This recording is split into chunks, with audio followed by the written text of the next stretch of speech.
Welcome to this edition of Own the Journey, where we get to speak with incredible people from around the world. Today we have a special guest with us, Mr. Matt Drury. Matt, thanks for being with us today. We appreciate it. I appreciate it. Thanks for the invite. You bet. So you're the general manager for Drury Outdoors. So for those that don't know what that is, talk to us a little bit about your story. Yeah, so Drury Outdoors was founded by my dad, Terry, and my uncle, Mark, brothers, 10 years apart. And it was founded back in 1988. And basically, we produce outdoor content, so hunting and kind of nature, and we specialize in whitetails and turkeys, big game in North America. And really, when this journey began for my dad and his brother, it was more about just spending time afield and maybe being able to make enough money one day to pay for their next out-of-state hunt. And they started with turkey hunting. My uncle was kind of in that industry already. And at the time, that industry was starting to really grow. The outdoor industry now is pretty large. And at that time, it was really just starting to pick up steam. And so they got very fortunate in their timing, and they got very fortunate in where they grew up, where they were from, which is the east central part of Missouri. So there's great whitetails, great turkey. There's great populations, and it was kind of the mecca, this general area that everybody in the country wanted to go to for this type of wildlife. Wow, that's amazing. And so it's blossomed into a lot bigger business in today's world, where you guys have different pieces of technology and you're streaming and doing all the things. And so talk to us a little bit about what the company is today. Yeah, it's evolved quite a bit. I've been here about 22 years, and in that time, we've seen it. So back in the day, it started with just VHS tapes. Wow. They were producing VHS content. They'd have to go down to Mississippi, and a guy had like a production truck that they'd have to go down with, edit decision lists and edit all the content in a van down by the river kind of thing, right? And in time, it's evolved. It evolved into DVDs, and we had some partnerships with Field and Stream and Outdoor Life, and we were selling millions of DVDs during this period, and really throughout much of the country, and that really helped put them on the map.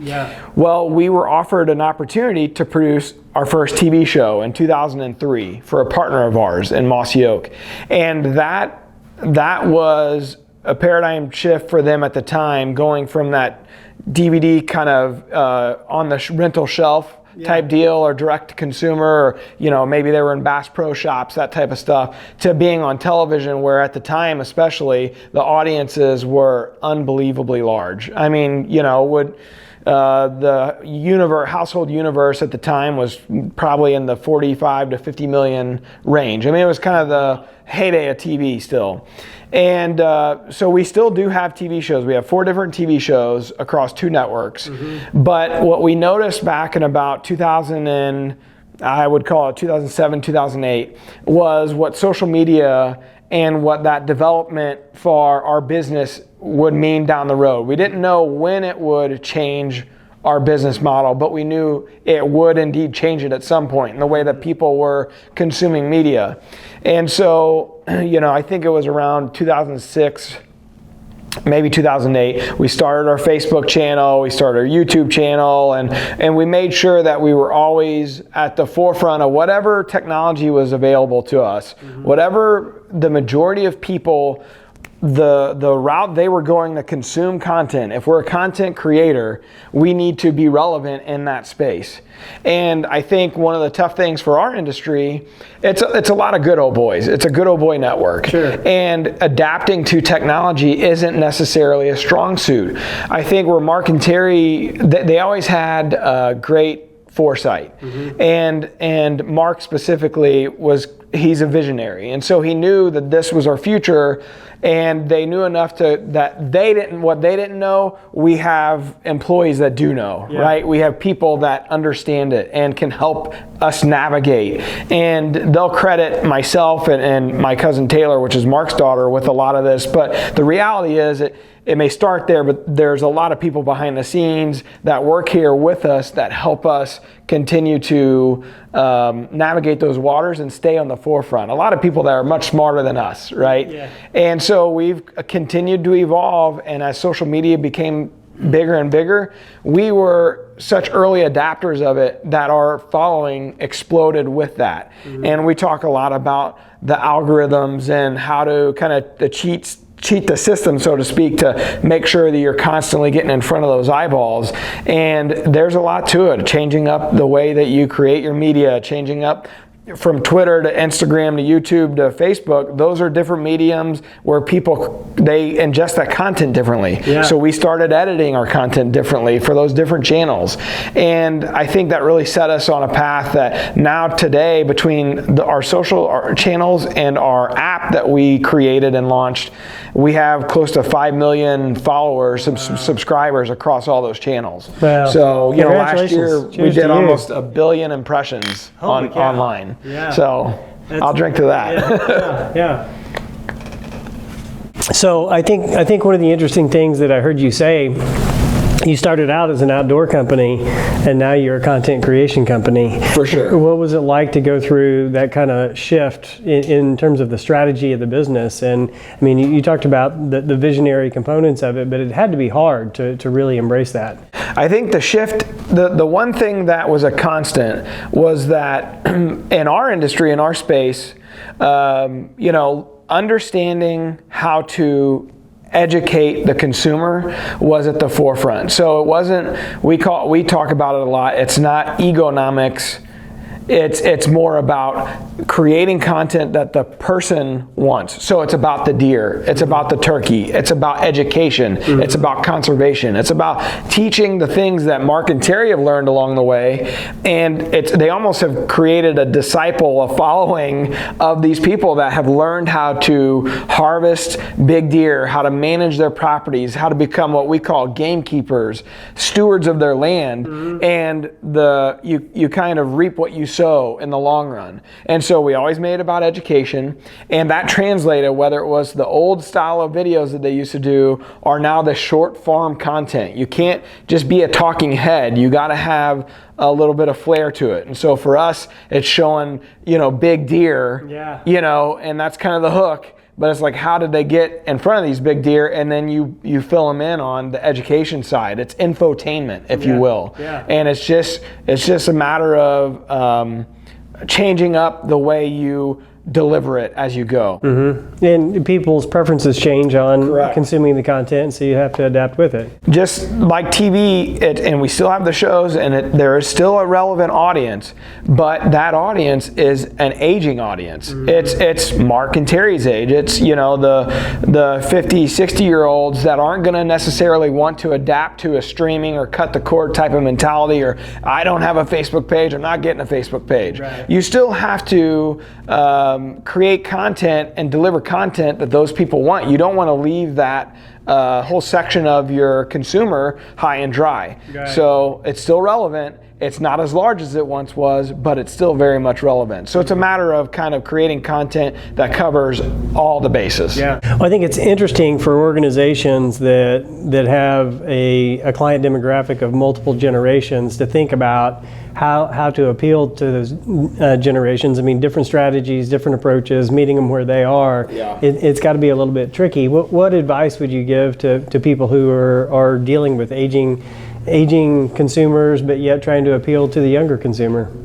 I think it helps to have, first of all, I think you need to know your customer, right? Know who that consumer is, and you've talked about that a little bit. But I think it helps to have youth in your organization from a standpoint of, I look at some of the younger guys that we hire, they consume, in our case, our product is content, right? So they consume their content much differently than I would. You know, I'm not afraid to still pay for the outrageous cable prices, you know, and have that on my TV at home to watch the Cardinal game or whatever.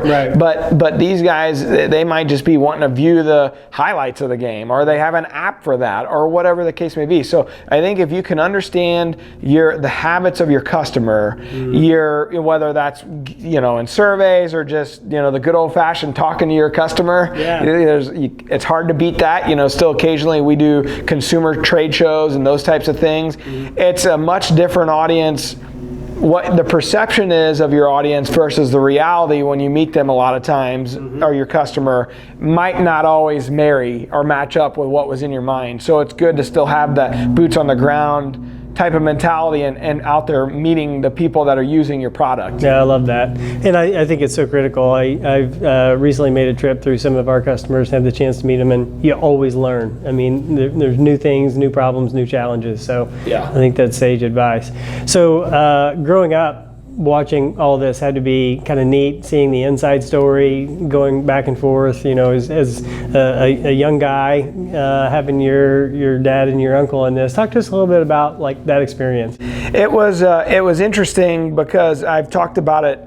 You know, I understood this later in life as my career path kind of was before me. But in the moment, you know, I was a young kid, so I would have been 7 or 8 when they first started. And my dad's background, he's a civil engineer. He went to UMR. He's a civil engineer by trade, and he still has a construction company. Wow. So he was always working. They have very much a blue collar mentality that was kind of gifted to them from their father, who's also was in the construction industry. And so work ethic was always key for these guys. And that's one thing that you pick up on if you hang out around them long enough, or those types of type A people. Work ethic cannot be, you can't fake that. Right. And you know, things that as a kid might seem annoying, you're like, you know, it never ends, you know, and it's always constantly talking about work, constantly thinking about how they can do this project or that project or get the next big, you know, lead or whatever it may be.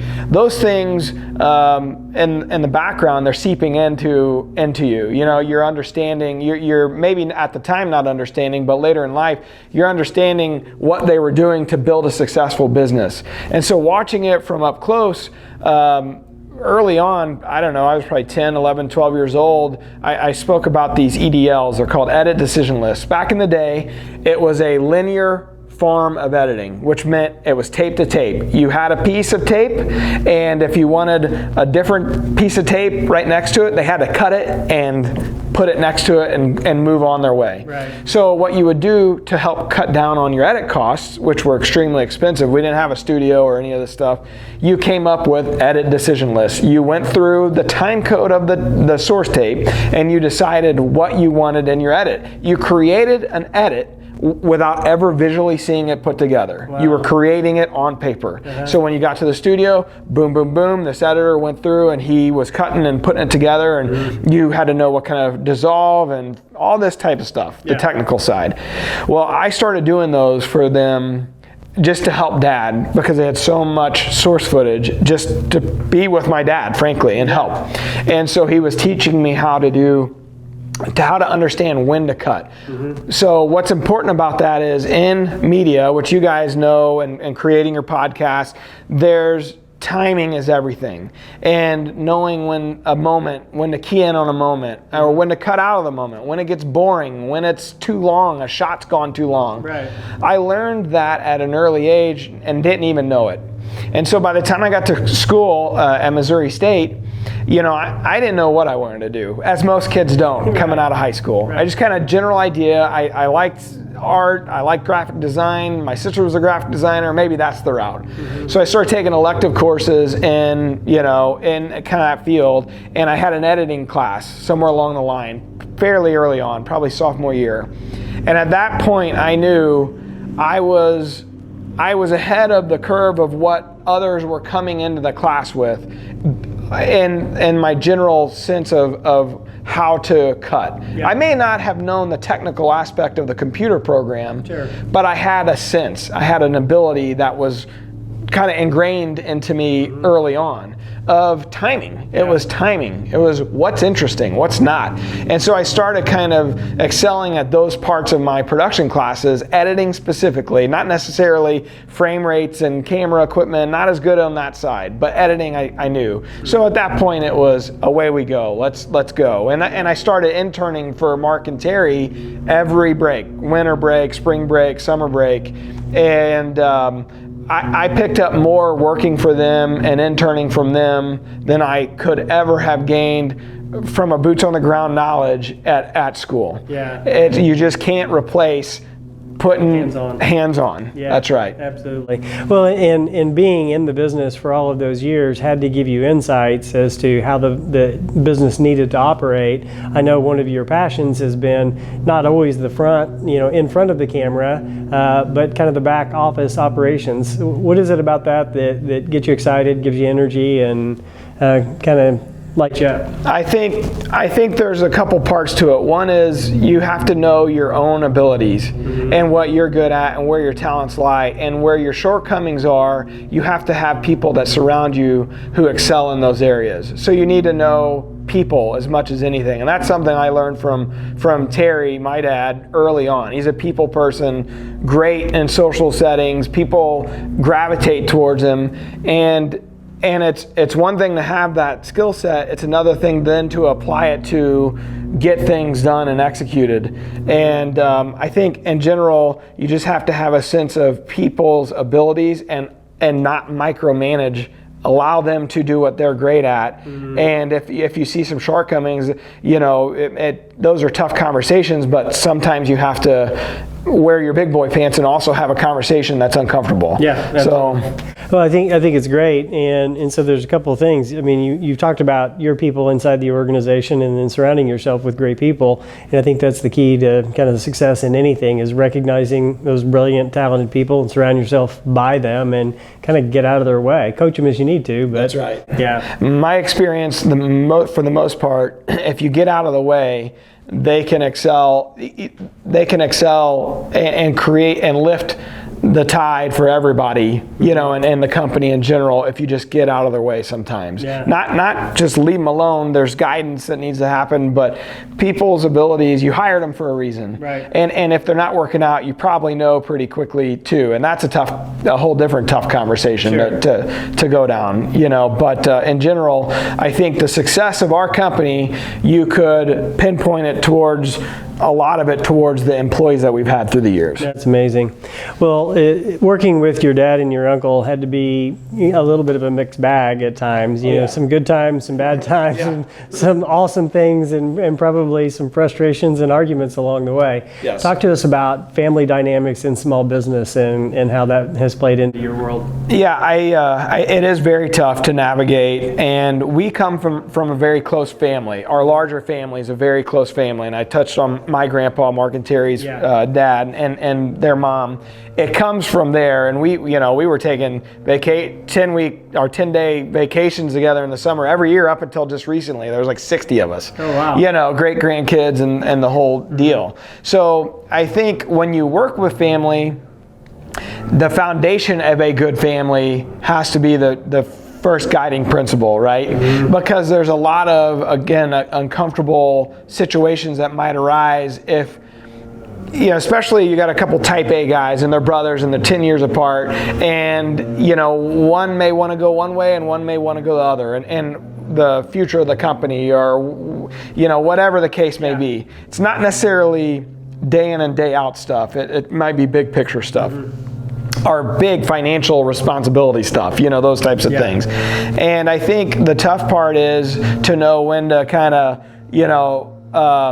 lay back, and if the other one's passionate about something, sometimes it was a learning curve to understand when it's time to take a back seat and when it's time to push against. So it's two brick walls hitting each other sometimes, and you can't have that. Somebody's got to be pushed over every once in a while. When we have type A people, that's a tough thing to understand. And I think Mark and Terry, you'd have to ask them, but I think they figured out how to navigate that. And there were some difficult times along the way, and ultimately as they got older, I think it also helped, and you get a little wiser.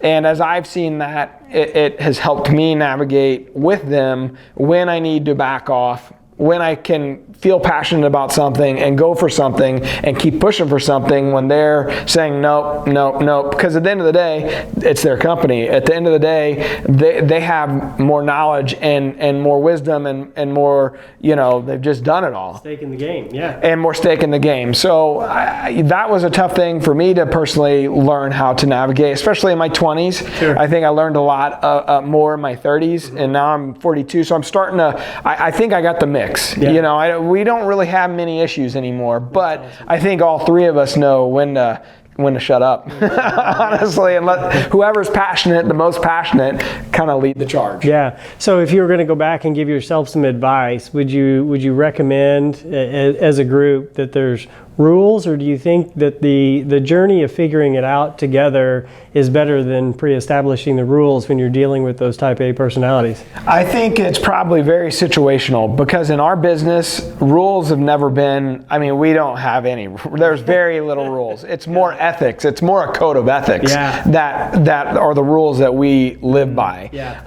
I could see in a business, such as yours, what I would consider a more professional landscape. We're in media, and it's a casual, it's a very casual thing. Right. We're in hunting, for Pete's sake. It's just a different world that we're living in. Yeah. But I could definitely see it where a set of rules and guidelines going in when you have more of what I would consider more of a white collar type of a company would be very beneficial at the beginning, and everybody's kind of living by those rules. I can see it. So talk to us. You went through college, you got the editorial thing, and you had the passions and all that, and now you're the general manager. How did that evolution take place?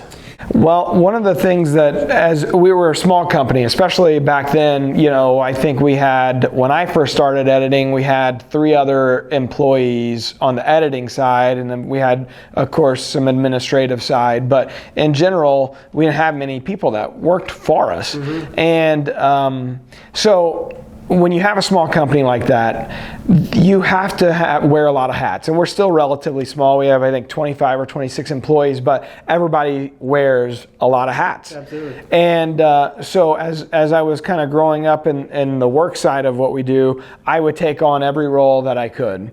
And it's like, hey, I see, and I think this is part of just our personalities as Drury's. Mm-hmm. My grandpa had it, my dad has it, my uncle has it. If I saw something that I just didn't feel like it was being serviced properly or wasn't right, I'd speak up. Mm-hmm. And it's just my personality. And so I'd hey, if you're willing to speak up, you better be willing to take on the role to fix the problem. So I took on our website role, I took on our merchandise, I took on whatever. I was going to trade shows, I was setting up our booths, I was selling DVDs, I was going on calls to Cabela's, whatever it took. Whatever, camera guy, I'm in, whatever. And it's a lot easier when you're in your 20s too, and you don't have a lot of things tying you down to take on more work and always try to go the extra mile, stay a little bit later. Mm-hmm. It gets harder as you have a family and you get a little older and later on in life. But as a young man, as a young person in the workforce, I think if you could take on as many duties, volunteer, it's not always, do I have to be asked? It's, hey, am I volunteering this information, and do I have something that will get us results? Yeah. Wasn't always right, wasn't always the right path, and that's where you default to, in my case, my father or my uncle, and asking them, okay, what would you do here? Yeah. What do I need to do? Where do I start? And getting that advice and going and running with it. I love it though. It's really about just jumping in and figuring it out. There's no better teacher than experience. And so if you're not willing to get in there and do it, you're not going to learn. I always said by the end of it, I had stuck my nose in so many things that I made myself irreplaceable. When you do have a small company, usually not everybody knows what everybody, you might be taking on a lot of things and they just rely on you to take those things on. Yeah, absolutely. Well, talk to us about the new technologies you guys are doing. So you've got a relatively new app that you guys are bringing to or have brought to the market. Yes. So talk to us about that and what made you decide to go down that path? Yeah, and so this was I talked about the paradigm shift with television, and really when we went to DVD from VHS, there was a few few yardage markers in our company's history that were huge for our future. And when it was probably 2015, 16, we talked about an app before, but we never really had a clear-cut idea on what it would be. And one of the things about our company and about the things that people like the most would be the education side. How do I talked about being a gamekeeper. How do I manage my farm to grow big deer or turkey or whatever, and then ultimately, how can I be sitting behind that animal at the end of the day? And so Mark and Terry have an uncanny ability they understand whitetail movement like nobody you would ever meet before. They're not biologists, but it's amazing what they know and understand about the whitetail deer. And it's from spending every day for 4 months of the season, and I'm not joking, every day minus maybe Thanksgiving and Christmas, they're in a stand. And so it was observed movement, and then this is where I think it's interesting for what you're trying to portray and what your company does. It was where that MRI and technology finally married together. And so in about 2008, trail camera technology really hit the forefront. And what that was is a little box that was taking pictures out in the woods when you couldn't be there, right? And tell you what was going on. So it allowed Mark and Terry to understand. They knew what factors made deer move during the day. They were kind of missing the nighttime portion where they couldn't see. Once they were able to start studying their trail camera photography, they kind of put the final piece of the puzzle together, and they knew what weather variables made deer move. It's all weather driven. Wow. Much like fishing or many species. It's very weather driven. And so they would be glued to the Weather Channel. I mean, anytime you're in hunting camp, Weather Channel was the only thing that was always on, and then you're waiting for your area to come back up, right? And see what the weather was doing. Barometric pressure, cloud cover, the moon phase, all these things. There's about 13 or so weather variables that make deer move. Wow. And Mark and Terry felt pretty confident that they had dialed in a recipe. Hey, they're going to move good tonight. They're going to move great tonight. They're not going to move it's going to be a bad night. They kind of knew, but they always went. So they knew whether it was good, bad, or indifferent, So we got to this point. We saw social media, digital media taking off. TV is we're starting to really have to think seriously about our future on the television side, because most of our revenue is generated from television. So it's like, all right, how can we kind of evolve to the next step? Because social media, you're not making a living off of that. Right. I mean, some people do, but our space is different. Our industry, you're talking about 12 million deer hunters, 10 million. It's starting to wane a little bit. So it's not this 100 million, group of people that you have to go reach and get a ton of views. There's a limit.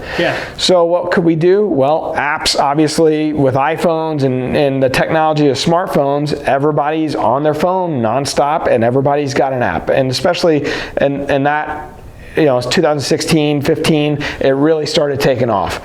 So we decided what app would do well for us. It can't just be content, because people can get content everywhere, and they're used to getting it for free. So that's not a revenue driver, really.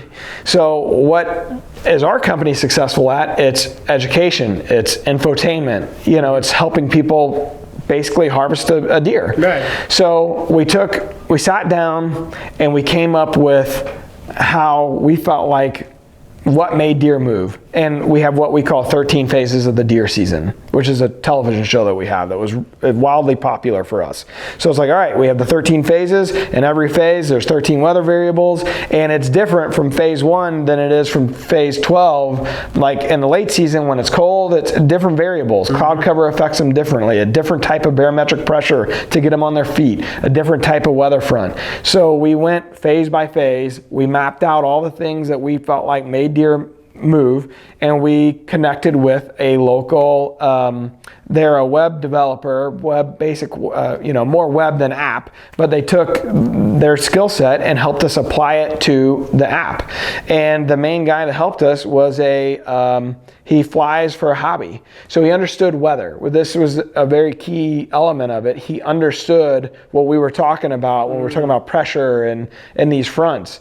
And so he took what Mark and Terry, kind of spewed out, and he helped them create this algorithm. So you go in and you have a farm in Southwest Missouri and you type in your area and it will give you, we tie in with Weather Channel's API. It's IBM, owns Weather Channel. We tie in with their API, and all these weather variables react differently with each other, and it pumps out a prediction on if the deer are going to move great, good. We kept it in simple terms, but part of all this is the education aspect. We created a couple hundred videos of Mark and Terry explaining every phase, every weather element, and why that affects a deer and their movement in that phase. Wow. And so you can be educating yourself on not just it's not just the easy button, but it's a step further for those that want to take that step and say, why is that? Why is this a great today? Yeah.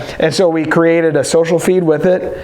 We have mapping now, waypoints and path tracking and a wind check feature. So when you say, hey, it's a northwest wind at 12 mile an hour, the mapping side of what we do, it has a wind cone that we created and animated, and it animates it for you, showing you where your wind's blowing and at what speed the cone changes to tell you, hey, what's downwind of you. Because for whitetails, their sense of smell is their weapon, so to speak, of how to stay alive. Right. So there's all kinds of stuff in this app. It's unbelievable. A tracking feature, and we've utilized technology and continued to push that forefront, because we launched that in 2000. We beta tested in 17.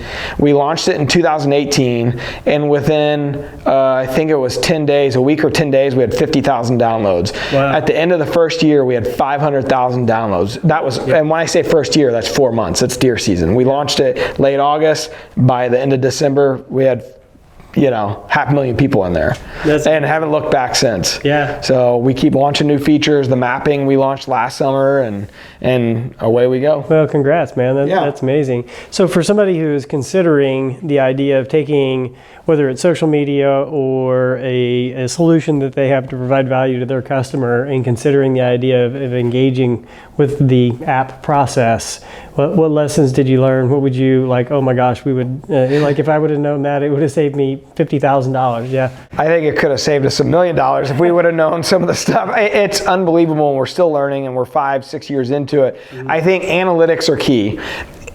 Whatever you do, if you're building an app, you better have the analytics dialed in, because ultimately it doesn't mean anything if you can't see the path they're coming in from, because then we're running digital ads, everything ties back into what are the analytics showing us, what are the most well-used features, it's going to help you in development, it's going to help you in your sales, it's going to help every aspect. Say you want to flip the app down the road, you're going to need all the analytics. So you can't spend enough in the early days on the analytics side, and that foundation, the code, the foundation, don't take shortcuts, because it only compounds down the road. It gets more complicated to iterate. Yeah. It gets more complicated to fix it then. Yeah. So you can't push the things that are problems now will be much bigger problems later. Yeah. A little bit like building a house. If you don't build it with good foundation, Better have a you footer. Yeah. So that's right. So what do you guys see is coming next, and how do you? You've got a company that's really kind of focused on the outdoors that aren't necessarily tech guys, but you surround yourself by tech guys. But how do you keep thinking about innovation and what features to add and how to keep creating value? I think it's a marriage of technology and that hunter mindset. It's like, how can we make our lives, it's almost, we built it almost out of necessity because, Mark and Terry specifically, so many people would be texting them or calling them like, hey, are the deer going to move tonight? Or what do you think? Or where should I sit? Or what's the wind doing? Or, hey, I hit this deer. I need help tracking him. I hit him here. What do you think? Well, we created a part in the app where there's a two-dimensional deer. It's anatomically correct that we had created, and you move the reticle on the deer. You can take that exoskeleton off, and you see the vitals inside. And based on where you put the crosshairs, it has an engine, basically an algorithm that populates a bunch of our hits from our video library. And then we produce videos with that where expert deer trackers tell you what you need to look for, how long you need to wait, what kind of blood, what you likely hit. So that was out of necessity because they were helping so many people, and it's like, hey, this is an area that people have a need for. Yeah. We get the luxury of spending 4 months a year in a deer stand. Most guys spend 4 days a year. Yeah. So how can you help that guy succeed? And that's what we've done. And so I think if you continue to have your customer in mind, and what are real world things, real world problems that need solutions, you're going to be just fine. Yeah, so I love it. Knowing the problems, knowing the customer, and then keeping in the forefront what the new technology capabilities are, and then bringing those right people together. Absolutely. Yeah, very good stuff. So when you guys are thinking down the road in terms of your own development, without giving away any trade secrets, what do you guys think is coming? What new technologies do you think are going to be the thing? Well, I don't think it's much of a secret, but I think the AI side, machine learning, I think they're, as you saw it explode here in the last 6 months or so. And of course it's been there, but it's really exploded here recently. Sure. I think finding ways to integrate that and helping us with our predictability model, our forecasting, helping with what you're seeing in your specific property. Your average person doesn't realize this, but a hunter, especially a diehard hunter, he has one deer in mind. He knows him from years of history. He has shed antlers off of him. He knows this deer, so he's trying to target one animal, one specific deer. Well, you use trail camera photography, you use your visual sightings, MRI, to try to hone in on that. We definitely feel like somewhere down the road there's some marriage of our predictability model that's forecasted married with the trail camera photography and known sightings to help you predict where this deer might be next. And I know that might seem to a person that doesn't hunt or isn't in the outdoors like an unfair advantage, but I could promise you the wild animal, they're wild for a reason. It's very difficult to predict where these deer are going to be next. And so using technology to the best of our ability is great, but at the end of the day, you still have to execute. And so the ball's still in that animal's court. That's awesome. Well, earlier you talked about how you've been in the game for a long time, 22 years in the business, and over that time, both with your dad and your uncle and yourself, you've seen some of the number of hunters decline. I think you mentioned from 12 million down to maybe 10 million or something along those lines. And an area of focus for you guys is the next generation, getting them engaged, get them outside. How are you trying to appeal to them there? It's tough, and frankly, the hunter numbers probably have declined from about 20 million in the last 20 or 30 years down to about 10 to 12, and that's deer hunters specifically. When you talk about anglers and fishing, it's a much larger scape, but there's a lot that's going against hunting right now. One would be privatization of land, less spots to hunt. One's urban sprawl.